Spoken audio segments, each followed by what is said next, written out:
Bonjour à tous. Alors aujourd'hui, on va parler d'un sujet qui est assez récurrent en ce moment. Donc c'est le SBD only. Donc ne programmer que du SBD sur chacune des séances, probablement à différentes intensités, différents volumes, différents formats. Mais en gros, programmer sans aucune assistance, sans aucun exercice de musculation. Donc on va voir un petit peu ce que chacun d'entre nous en pense. On va en discuter tranquillement et on va voir à quelle conclusion on arrive. Donc, les gars, je vous pose la question. Qu'est-ce que vous pensez du SBD Only? Notamment Roman, tiens, allez, c'est pour toi. Et pour moi, tout de suite, tu me mets dans la sauce Il n'y a pas de sauce, mec, tranquille, on discute, on est entre nous. le sujet de la FA en ce moment. Euh, Qu'est-ce que je pense du SBD only? Je vais commencer par juste un constat. C'est pas parce que des champions font quelque chose qu'il faut forcément faire la même chose. C'est-à-dire que si un athlète est un champion, c'est parce que il y a beaucoup de facteurs. Et vous êtes souvent beaucoup moins avancé que vous pensez. Et je pense que beaucoup d'athlètes confondent deux trucs. C'est le progrès court terme et le progrès long terme. Et je pense que le SBD only, il y a pas, effectivement, il n'y a pas plus spécifique pour faire monter son total. Et c'est pour ça qu'il y a des débutants qui parfois vont très très vite au démarrage en termes de progrès. Par contre, si vous n'êtes pas gifted pour faire du muscle sur du SBD only, parce que soit vous n'avez pas la morpho pour, soit vous n'arrivez pas à lifter avec une technique voilà, où vous avez suffisamment d'amplitude et finalement suffisamment de stress sur les groupes musculaires intéressants, je pense que dans 99% des cas, euh, faire un peu de musculation à côté, c'est pas perdu. Donc ça, De c'est une manière, statistique qui est validée par l'INSEE, quoi. c'est une statistique validée par l'INSEE Made in la maison de la masse.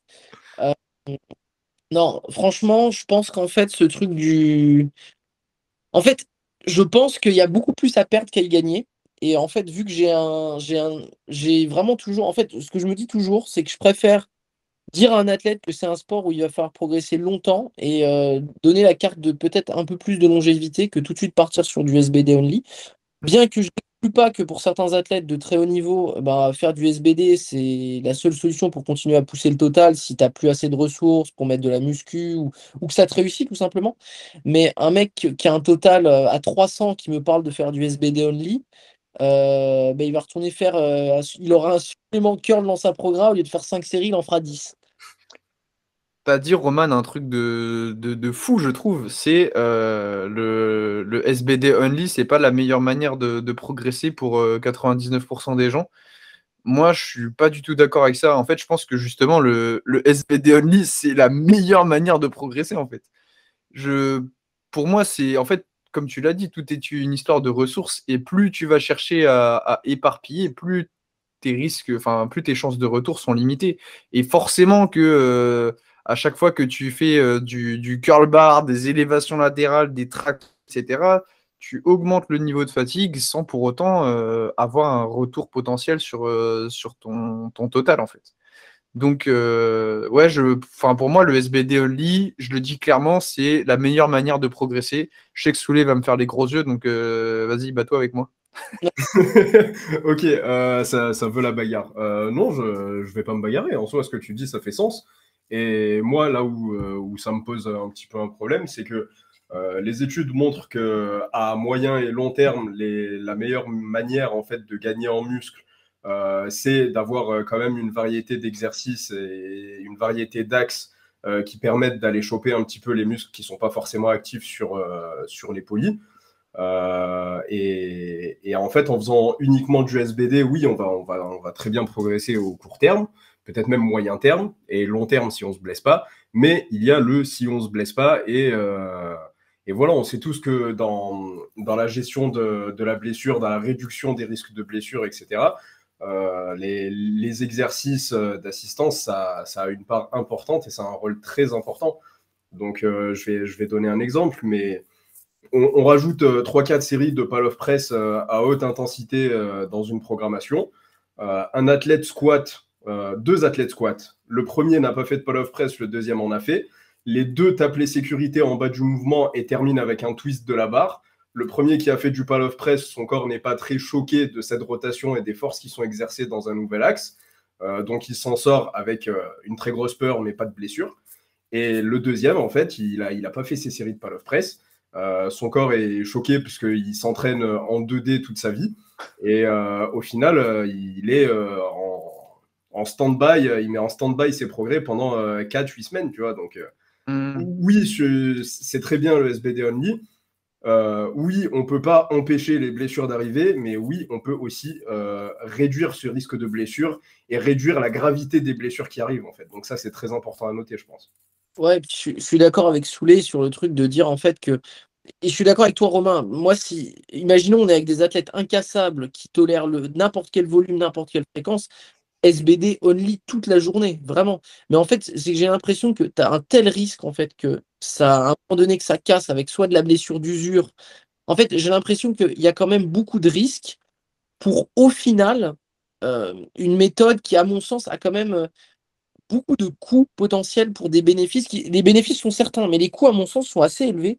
Et je pense que souvent, le SBD only va avec, ça c'est autre chose que je voulais rajouter, mais le SBD only va aussi beaucoup avec la suroptimisation technique. C'est-à-dire que le SBD only d'un gars qui va avoir un sumo ultra droit, un bench avec une micro-amplitude, un squat avec vraiment une optimisation des leviers à fond, je pense qu'il laisse pas mal de kilos en fait juste sur du muscle en fait. Tu vois, je pense que c'est un truc sur le je pense que c'est vraiment un truc c'est vachement difficile parce qu'en fait, il faudrait faire démarrer deux débutants avec exactement la même génétique, déjà c'est compliqué. Et un où tu lui fais faire un programme de muscu, puis après tu vas plus vers plus de spécificité, et puis un où tu lui fais faire juste du SBD. Et ça, c'est un peu des. J'ai l'impression qu'on est sur ce débat-là, on est influencé en fait par rapport à ce que nous-mêmes on a fait et par rapport aussi à aux méthodes un peu auxquelles on se raccroche en fait. Et je pense que ça, en fait, c'est vachement dur d'avoir une réponse catégorique là-dessus. Mais de manière générale, moi, je pense que tu as plus à y laisser, tu as plus à y perdre, en fait, qu'à y gagner, de te dire, OK, il me faut du SBD only dès que je débute, en fait. Ouais, Ouais, je en pense fait, que c'est le dès que je débute qui pose problème. Parce que pour moi, et pour nous de manière générale, vous direz si vous n'êtes pas d'accord, mais la dose de spécificité, elle doit augmenter avec le temps et avec les performances qui augmentent, en fait, tout simplement. Si vous me prenez il y a 5 ans, quand je squattais 150 kilos, j'avais pas besoin d'autant de spécificité sur mon squat, de squatter 3 fois par semaine, de faire que du comp, etc., pour aller chercher des kilos en plus. Alors que maintenant, bah, quelques années plus tard, avec une centaine de kilos en plus sur mon squat, forcément, si je fais 5-6 séries dans la semaine avec une variation auto-limitante et un comp assez light, le degré de spécificité, il est très bas et je vais jamais progresser comme ça.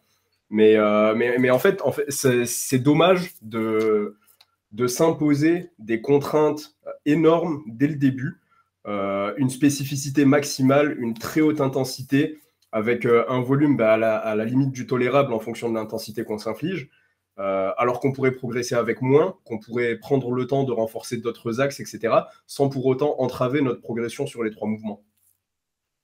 ouais, je vois ce que je vois ce que tu veux dire. En fait, pour moi, le SBD, enfin, clairement sur le court terme, et même, tu vois, même dans une optique d'hypertrophie, en fait, je me dis, mais si, enfin, quoi de mieux en termes d'hypertrophie que le mouvement sur lequel tu veux te renforcer? Enfin, je sais que tout à l'heure, Roman, tu disais, ouais, par exemple, si le gars, il n'a pas une énorme amplitude au bench, etc., bah oui, peut-être qu'il serait plus fort avec plus de pecs, mais est-ce qu'il en a besoin, tu vois? Si même le fait de faire que du bench sur 3 centimètres, ça lui permet de continuer à progresser au bench, etc., bah, enfin, on s'en fout, tu vois. Là où je te rejoins, Soulé, c'est plus moi sur l'aspect blessure. Je me dis, ouais, il y a trop de risques d'avoir un petit twist, d'avoir un imprévu, d'avoir un misgroove qui te casse en deux. Et par exemple, tu peux pas faire de deadlift pendant 2 ans. Et, bon, c'était pas du tout lié à ça, hein, mais ouais, je pense que le fait d'avoir quelques séries de plus, même sur des. En fait, c'est. Comment? C'est pas sur les axes sur lesquels on pense. Parce que moi aussi, je me dis, quand on pense assistance, les gens, ils pensent, ouais, faire du développé incliné aux haltères, faire des extensions triceps à la poulie et tout. Pour moi, c'est pas le sujet, hein. Je pense que à la rigueur, enfin, faut vraiment chercher quand tu fais des assistances En tout cas, quand c'est vraiment pour augmenter la variété de mouvements, à faire vraiment autre chose, tu vois. C'est pas en faisant du développé couché aux haltères, etc., que tu vas vraiment taper un autre axe. Bon, c'est pas exactement la même chose, mais si tu veux vraiment taper un autre axe, autant y aller à fond et faire de l'OHP, etc., tu vois. Faire du pal of press, faire vraiment des mouvements qui peuvent te renforcer sur une zone, qui peuvent, je sais pas, peut-être un peu ta mobilité, etc., ça peut être utile. Après, tu peux aussi te servir d'assistance pour rajouter un peu de volume tolérable ou même tout simplement pour de l'adhérence. Genre, je sais pas, tu rajoutes un bench halter et le bloc d'après, tu le transformes vers un close grip par exemple ou vers du comp directement, comme tu veux. Je pense qu'il y a ça. Après, est-ce que dans ce cas-là, tu es forcément obligé de passer par une variation? Une variation ou une assistance, je suis même pas sûr. Mais ouais, dans une optique, surtout en fait, moi je pense à l'adhérence comment et au risque de blessure. Parce que, bon, clairement, on aime tous beaucoup le power. Mais moi, en fait, si on me met, si on me met entre quatre murs dans la salle orange et qu'on me dit, maintenant, tu vas squatter avec le whip, tu vas faire ton bench et ton deadlift, je pense que je vais tambouriner mon crâne, en fait, tu vois. Genre, juste même taper, je sais pas, 3 séries de tirages sur lesquels tu vas pump un peu, etc. Juste, ça va te redonner goût à la vie, en fait. Donc, ça serait dommage de s'en priver. Ouais, c'est ça. Ouais, Après, il y a l'aspect sur lequel tu es passé un peu rapidement, c'est l'aide que peuvent apporter les exercices distance pour intégrer plus de volume sur le spécifique derrière. Oui. Ça, c'est quelque chose qui est vraiment sous-coté pour le coup. Je vois très peu de gens en faire. J'entends très peu de gens en parler. Et pour le coup, ça, c'est quelque chose de réel en fait. Tu as plusieurs possibilités pour intégrer plus de volume spécifique. Déjà, il faut voir si tu en as besoin, etc. Mais dans l'hypothèse où une personne a besoin de plus de volume spécifique que ce qu'elle fait actuellement et qu'elle ne peut pas en encaisser plus, c'est-à-dire à partir du moment où tu augmentes le volume, elle commence à avoir des douleurs, etc. Passer par des exercices d'assistance proches ou simplement décomposer les muscles qui sont impliqués dans le mouvement en question. Donc, si on prend l'exemple du bench, rajouter 3-4 séries de triceps, 3-4 séries d'épaules, 3-4 séries de pecs. Le bloc d'après, remplacer ces 3-4 séries sur chacun des mouvements par potentiellement une variation aux haltères ou autre. Et le bloc d'après, je pense que le volume sera totalement encaissable et sans avoir les mêmes douleurs qui apparaissent. Donc, dans cette optique-là, ça peut être très intéressant. Et au final, ça sert même la cause du SBD only parce qu'on va pouvoir encaisser plus de comptes SBD en passant par des exercices d'assistance. Donc en soi, rien n'est tout noir ni tout blanc du coup. Non, je suis d'accord, je rejoins Soulet là-dessus aussi, que en fait, les assistances peuvent être vues un peu. En fait, pour moi, quand on dit assistance, je trouve que c'est un peu un faux débat parce qu'en fait, tu as le gars qui va faire des assistances où c'est du SBD-like, mais avec. Ouais, j'aime bien l'exemple de l'incliné aux haltères, tu vois. Il va dire, ouais, je fais une assistance pour me diversifier, et en fait, il finit sur un mouvement qui ressemble énormément à son bench à la barre. Ou bien tu peux faire un truc vraiment en unilatéral avec recherche d'une protraction, enfin, vraiment un truc très, très différent. Et dans ce cas-là, à mon sens, on parle pas des mêmes profils d'assistance déjà. Et je suis d'accord avec l'idée de Soulet aussi que parfois tu peux te servir en fait des assistances temporairement pour ensuite augmenter ton SBD only. Il y a un truc aussi sur lequel je voulais revenir avec toi, Romain, c'est sur le fait que, tu vois, je trouve que l'adhérence, c'est aussi un truc qui évolue beaucoup, beaucoup. Et moi, je vais prendre, là, je vais prendre un exemple perso parce que ça m'a beaucoup, j'y ai pensé cette semaine, au moment où on tourne ce podcast. Je suis en prépa pour les championnats d'Europe, pour ceux qui écoutent. Et moi, avant, je sais que j'avais beaucoup de mal, en fait, à faire que du SBD parce que c'était un truc qui m'ennuyait, en fait. C'était un truc où rapidement, ça me saoulait un peu. Et en fait, j'ai jamais été aussi adhérent à ma programmation qu'actuellement, alors que je fais quasiment plus que du SBD. Enfin, j'ai très peu de variété de mouvements. Et tu vois, l'adhérence, elle change aussi. Et je pense que le plaisir justement de l'adhérence, c'est souvent d'avoir un peu du switch en fait. Et je pense que c'est pas tellement dans le format, je pense que c'est plus dans l'alternance de périodes où tu te laisses avec un peu plus d'assistance, où tu vas faire un peu joujou et avoir des sensations, et des périodes un peu, un peu plus spécifiques. Et je pense qu'en fait, ce truc-là, c'est de se dire que le SBD only, en fait, c'est comment dire, c'est une carte que tu peux jouer en fait. Et que c'est pas. Si tu fais du SBD only, bah, ta doctrine c'est de faire du SBD only. Et en fait, tu pourras jamais retoucher un curl halter. Tu pourras plus jamais refaire un split squat. Non, en fait, je pense que ça dépend aussi beaucoup de ton athlète, de ce qu'il aime faire. Et bah là, moi, tu vois, moi je dois avoir 3 exos d'assistance différents et 4, 4-5 max, allez. Et en fait, je prends un énorme plaisir à faire que du SBD parce que je me rends compte que techniquement, bah, je progresse mieux, je fais plus attention à ce que je fais. Résultat, je suis moins pressé aussi de faire autre chose. Et en fait, c'est aussi le fait qu'avant, j'ai fait des assistances qui m'a amené à ça. C'est parce que sans doute, si j'avais fait du SBD sans arrêt, je sais pas si j'aurais eu le même plaisir. Donc je pense qu'il y a vraiment ce truc un peu à se dire, c'est des outils, c'est des méthodes, mais on n'est pas enfermé, quoi. Ouais, ouais, bien sûr. Et je pense que outre ça, il y a aussi le fait que bah, le piège, c'est tu vois, de tomber dans un extrême ou l'autre. C'est se dire, OK, bon, maintenant, on va faire des tractions tous les jours, etc. Non, tu vois. Moi, je vois plein de gens qui disent, ouais, j'ai augmenté mes tractions comme ça parce que je manque de dos pour mon deadlift. Euh, Tu vois, je ne suis pas convaincu que ce soit le call de l'année. Et CF, casse sur sur le off-season. oui. Ouais. Mais, mais oui, globalement, je pense que le switch, il peut se faire facilement. Et surtout, en fait, moi, il y a un truc que je trouve zinzin, c'est se dire, OK, les assistances, ça sert à faire du muscle. Pour moi, les assistances, enfin, l'objectif principal, ça ne doit pas être faire du muscle parce que, enfin, évidemment, ça dépend des cas, mais je pense pas forcément à des muscles visibles parce que tu vois, tu as des gens qui vont tu vois, qui vont te montrer qu'ils ont une bonne shape, etc., te dire qu'ils ont fait que du SBD, mais bien sûr que tu peux avoir une bonne shape en faisant que du SBD. Genre, c'est des mouvements de musculation, etc. Si tu as une surcharge progressive, tu vas taper quasiment tous les muscles du corps humain, tu vois. Moi, il y a aussi un truc que je trouve qui est un peu absurde, en fait, c'est de dire que si tu fais du SBD, ce serait pas de la musculation. Tu vois qu'en fait, ce serait que l'assistance qui construit le physique. Moi, il y a un truc que je trouve aussi. Enfin, fais un 5x10 au bench, bah, ton physique va évoluer, en fait. Et j'ai l'impression qu'il y a aussi ce truc un peu de. Si tu veux un physique, l'assistance, c'est un peu un truc que tu dois absolument avoir, en fait.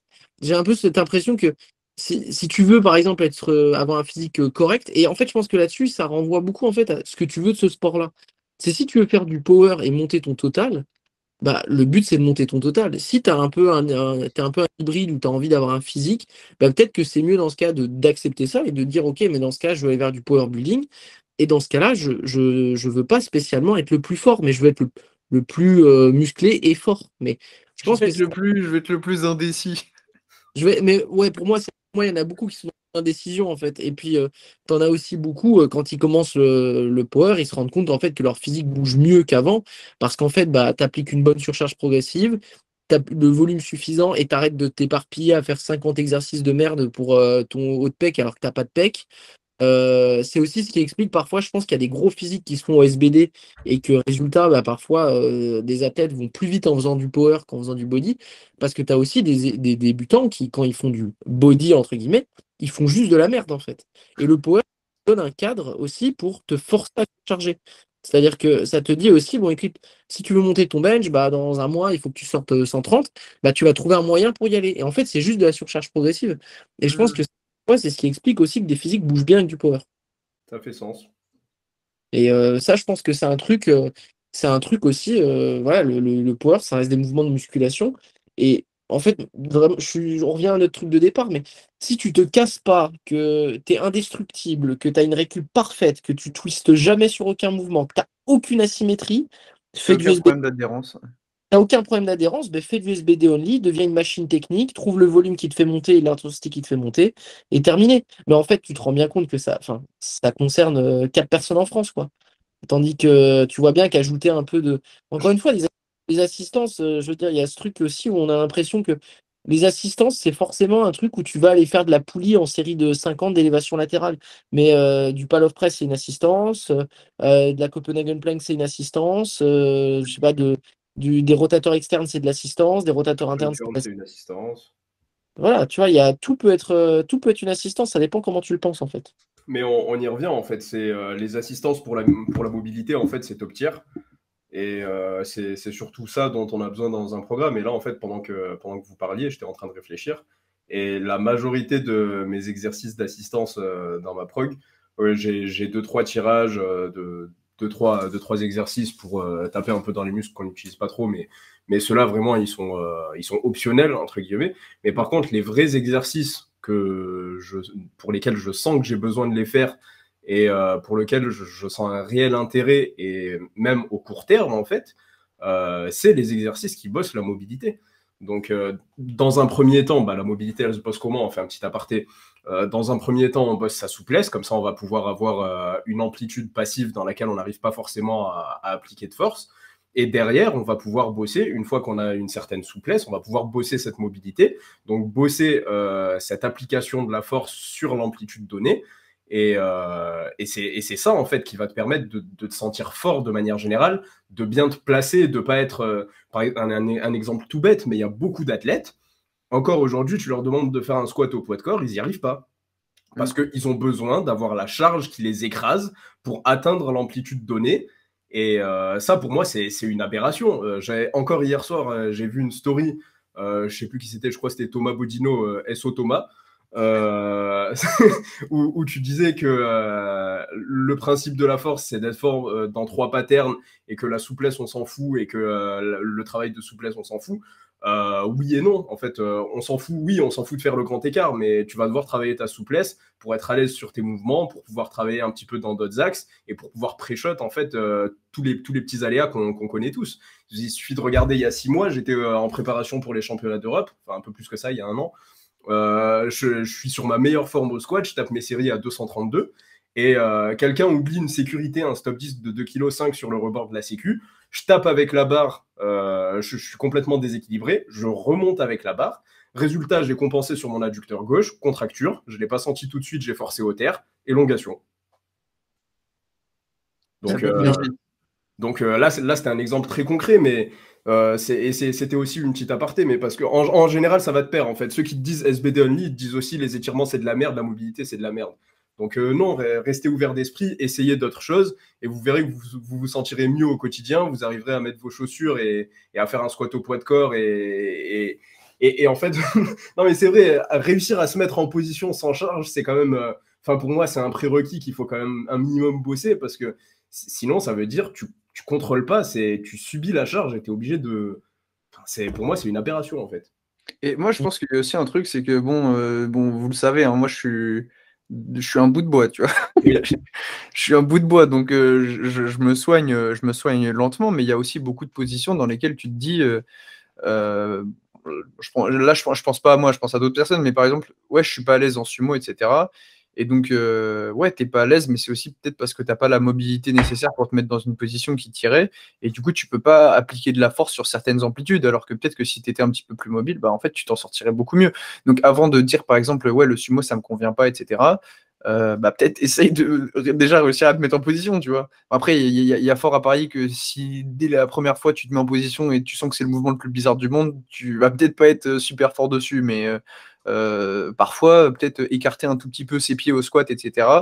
Ça peut te permettre tout simplement d'avoir une trajectoire de barre qui soit un peu mieux, moins partir vers l'avant, moins être obligé de compenser ou d'avoir, je sais pas, un giga butt wink avec une perte de bracing atomique sur la fin de ton mouvement. Et mine de rien, ça, c'est propice à la performance aussi, quoi. Ouais, carrément. Non, mais c'est que faut garder ça comme plein d'outils, en fait, et qu'on peut manipuler, en fait. Et que dans ta carrière aussi de lifter, tu n'es pas obligé de choisir. C'est plus, je dirais et moi, c'est un truc que j'aime bien. Enfin, je trouve que c'est quelque chose, moi, qui ressort un peu de la méthode aussi qu'on a, nous, c'est de se dire que, en fait, tu vas devoir choisir par rapport à des contraintes qui vont arriver. C'est-à-dire que l'idée, c'est de toujours avancer avec un plan qui est cohérent. Et parfois, tu vas mettre un peu plus de muscu, puis parfois, tu switcheras un peu plus sur du SBD only. Et en fait, c'est pas, enfin, toutes les possibilités existent et toutes les possibilités sont à considérer, en fait, je pense. Et de dire que la spécificité doit monter avec le niveau de pratique, ça, je suis assez d'accord. Et en fait, moi, ce qui m'inquiète beaucoup, c'est quand je vois des mecs, voilà, des gros débutants qui font du SBD only, à mon sens, c'est un pari qui n'est pas gagnant. C'est plutôt ça, en fait, quand je dis qu'à mon sens, c'est pas que c'est une mauvaise méthode, mais c'est qu'à mon sens, tu es déjà sur un 4 SBD semaine alors que tu squattes 60, et ben, je me pose la question de comment tu vas faire pour rajouter peut-être un dosage de stress supplémentaire quand on aura besoin, en fait. Et c'est pour ça que j'aime bien cette idée de commencer avec la dose minimale d'effort nécessaire pour progresser et que tu aies toujours un petit truc en plus que tu peux ajouter. Et ça, je pense que c'est un truc qu'il faut avoir en tête. Et ça, je pense que c'est un truc qui est vachement important, surtout quand on débute, parce que on a ce truc de dire, OK, si j'en fais plus, ça va me faire accélérer. Ça va te faire accélérer au départ, mais à quel prix? À mon sens, c'est toujours un peu risqué. Après, dans les faits, je vais faire un peu l'avocat du diable, mais je pense qu'un débutant qui commence avec 4 SBD semaine, ce qui va le freiner au début, ça sera pas qu'il peut pas augmenter son volume, c'est tout simplement qu'il va devenir trop fort pour le tolérer en fait. Et que s'il continue à avoir des bonnes charges, il va pas pouvoir, et en fait, il va être obligé de faire un pas en arrière, qu'il le veuille ou non. Et donc, je pense pas qu'il va vraiment être limité par le fait de se dire, ah mince, j'ai 80 kilos au squat et je suis obligé de passer de 80 à 81 séries de squat par semaine, tu vois. Je pense que d'abord, il va complètement cracher et tout, il va essayer d'en faire moins et après, il réaugmentera. Donc, mais oui, oui, sur le côté surspécialisation, le fait que tu aies plus de chances de te faire mal et tout, je suis complètement d'accord. Oui. Je pense qu'on est OK pour dire qu'il y a une place pour tout et à des différents moments dans ta carrière et qu'en fait, c'est ça qui fait, je pense, que tu deviens un bon athlète en fait. C'est juste de dire que le bon athlète, c'est celui qui va toujours trouver des moyens en fait pour continuer à progresser, que ça soit en se spécialisant ou se déspécialiser quand il en a besoin. Et que voilà, c'est ça aussi c'est ça aussi un peu le plan qu'il faut adopter, quoi. Ok, bah du coup, merci à tous d'avoir écouté jusqu'au bout. Si vous avez des commentaires, si vous voulez potentiellement débattre d'une idée qui a été émise ou quoi, nous, on garde l'esprit ouvert. Vous pouvez venir discuter avec nous, il n'y a aucun souci. N'hésitez pas à vous abonner, lâcher un petit commentaire, un petit partage. Et puis voilà, on se dit à très vite. Et puis voilà, let's go. Pour moi, les assistances, l'objectif, c'est pas forcément d'avoir un renforcement musculaire qui soit esthétique, tu vois. Je pense que le SBD permet largement de se construire un bon physique. Et là-dessus, il y a pas de. Enfin, je suis même pas sûr qu'il y ait un débat à avoir. Quand tu fais ton SBD, tu tapes peut-être 95% des muscles du corps humain. Bon, tu as peut-être un petit peu moins de mollets, de biceps fémoral, de dorsaux et de biceps. Peut-être que, pareil, je pense au deltoïde, mais bon, c'est des muscles qui, bon, quand tu as un physique qui est bien développé, à part si tu as l'œil, tu vas pas forcément remarquer la différence. Mais la différence, pour moi, elle se fait, comme l'a dit Soulé, sur des exos comme Pal of Press ou des exos qui vont permettre d'améliorer ta mobilité, etc. Le rôle des assistances, c'est pas de rattraper son haut de pec, enfin, à part si tu fais du power building, etc.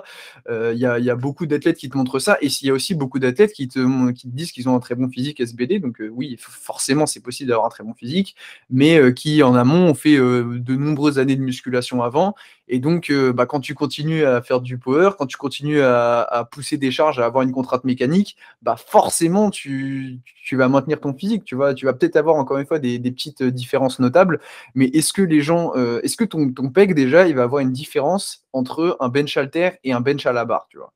Est-ce qu'il y a vraiment un mec, tu vois, qui va être capable de te dire, tu vois, qui arrive avec sa petite loupe là, et il va te dire, ok, ça, je vois, c'est des pecs qui ont été construits au bench à la barre. Ouais, ça a été fait au bench halter, tu vois. Non, on sait que la variété de mouvements, c'est utile, mais je suis pas sûr que tu puisses voir comme ça des différences vraiment notables d'un coup si la technique est bien utilisée, enfin, si le mouvement est bien exécuté et qu'il y a une surcharge progressive avec le temps, quoi. Puis en vrai, je comprends pas ce débat de physique au SBD ou non, parce qu'on s'en fout. On fait de la force. Non, c'est vrai, on s'en fout complètement. On fait de la force. Si on voulait juger l'esthétique et le physique, bah, on ferait du body et on serait tous en string en train de se faire juger sur scène, tu vois. Ouais, mais je pense Non, que mais c'est pas. c'est réel. Ouais, mais moi, je suis pas aussi catégorique que ça, tu vois, parce qu'il y en a, en fait, il y en a beaucoup qui, bon, encore une fois, on l'a dit au début, mais qu'on fait de la muscu, etc. Et la question est de se demander, Souleymane Turki, est-ce que tu continuerais à faire que du SBD? Imaginons que tu as arrêté la muscu et que tu passes sur du power et que tu te retrouves avec le physique, un physique de pongiste. Bon, j'ai rien contre les mecs qui font du ping-pong, tu vois, mais si tu as ça qui t'arrive, que tu retournes à 60 kilos, mais que tu as les perfs factuels. Bah, mes perfs factuels à 60 kilos, je suis chaud, j'avoue. Non, mais imagine que tu ressembles à un filet aux fiches, tu vois. Oui, c'est bon, j'ai compris. Oui, bah, dans ce cas-là, on parle de maintien, mais on parle pas de développement en particulier, puisque oui, plus de muscles égale plus de potentiel nerveux, etc. Mais enfin, c'est un tout, en fait. Donc, si on parle de prise de force, on parle automatiquement de prise de muscle. Ouais, je suis d'accord avec toi. Je suis d'accord avec Et toi. c'est pour ça que je comprends pas trop ce débat et je n'ai pas trop envie de mettre le nez dedans. Mais par contre, un sujet important sur lequel on est passé super vite, je trouve, c'est la différence en fait entre SBD only et une programmation spécifique, mais qui prend en compte en fait de potentiels aléas. Donc là, par exemple, Roman, c'est l'exemple typique. Il est pas en SBD only, mais presque. Il Non, a c'est ça, tu as 3 ou 4 exercices voilà, d'assistance. entre 3 et 5 exercices d'assistance sur la semaine. Il y a Putain, je bien vais te sortir 4 son log. 80% de la programmation qui est basée sur les SBD. Donc, je comprends pas aussi pourquoi être aussi extrémiste, aussi drastique. On n'est pas là à vouloir briser une méthode ou une autre, mais voilà, en fait, c'est les extrêmes, moi, qui me plaisent pas trop. On a l'extrême du oui, alors je veux faire de la force athlétique jusqu'à Master 3 à 55 ans, donc j'ai peur de monter au-dessus de 80% de ma RM. Et à l'extrême opposé, on a le SBD only où on va pas prendre le temps de rajouter 3 séries d'un exercice qui pourrait nous sauver la vie en cas de pépin, tu vois.